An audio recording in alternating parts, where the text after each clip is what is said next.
మరి జగన్మోహన్ రెడ్డి ఇచ్చి అన్ని పథకాలు బాగానే ఇచ్చారు. గత పాలకులు ఆ మాటల వరకే గాని చేతల వరకు అయితే ఎట్లేదు. మరి ఈ ప్రభుత్వం వచ్చి అన్ని పథకాలు బాగానే చూసి అన్ని బాగానే ఇచ్చింది. తొలి రుణమాఫీ అన్నారు. రుణమాఫీ నాకు 1,50,000 రూపాయలు రుణమాఫీ అయితే వర్తించింది. అందులో 1,50,000 రూపాయల మరి నాకు రుణమాఫీ అనేది ఇవ్వడం లేదు. 50 వడ్డీ కడతారు నాకు సరిపోయేది. ఇప్పుడు ఈ జగన్మోహన్ రెడ్డి ప్రభుత్వం బాగానే మాకు రైతులకైతే 70,000 రూపాయలు అంటే 2 సంవత్సరాలు అంటే 5 సంవత్సరాల్లో 70,000 అన్నారు. 70,000 రూపాయలు ఇచ్చారు. మరి అమ్మ ఒడి ఇచ్చారు. 45 సంవత్సరాలకి 18,500 ఇచ్చారు. మరి అన్ని బాగానే చూశారు. పిల్లల విషయంలో గానీ ఇప్పుడు చదువు స్కూల్స్ కొంచెం బెటర్మెంట్ అందరూ అవి కూడా నాణ్యమైన చదువు బాగానే చెప్తారు. ఎందుకంటే మరి అమ్మ ఒడి ద్వారా ఆ పేద కుటుంబాలకి మాత్రం బాగానే మేలు జరిగింది అనేసి నేను అనుకుంటాను.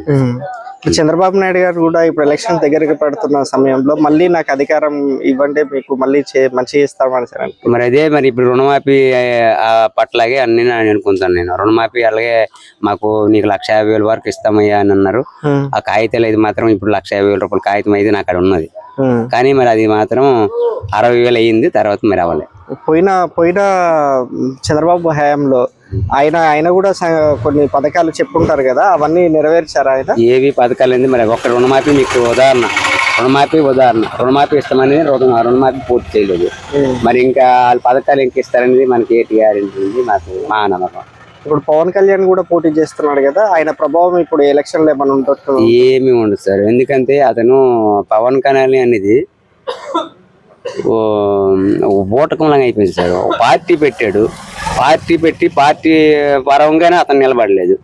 అతనికి ముష్టోడ్లకేమో 3 సీట్లకేమో అలాగే ఉండిపోయాడు. మరి అతను ఇంకేటి చేస్తాడు, ప్రజలకు మేలు చేస్తాడని నేను అనుకుంటాను. ఇప్పుడు కూటమి వల్ల ఇప్పుడు రాష్ట్రంలో ఉన్న అన్ని పెద్ద పార్టీలు కూటమితోటి పోటీ చేస్తున్నాయి వైఎస్ఆర్సీపీ పార్టీ మీద. ఏమైనా నష్టం జరిగే కారణం ఉందా? నష్టం అయితే జరగదు.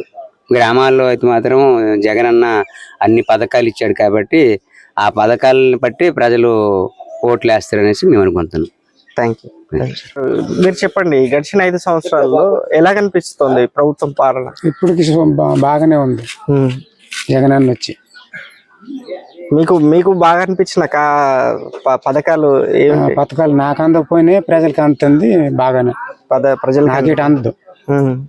వాలంటీర్స్ వస్తున్నారా మీ ఇంటికి? వస్తున్నారు. సరుకులు ఇస్తున్నారా? ఇస్తున్నారు. మీరు అదే సరుకులు తింటున్నారా? అదే రైస్ బాగున్నాయి, నాణ్యమైన రైస్ బాగుంది. ఓకే. కరోనా టైంలలో మీకు ఎలా ఉపయోగపడింది? కరోనాలో కూడా బాగా పాలించాడు.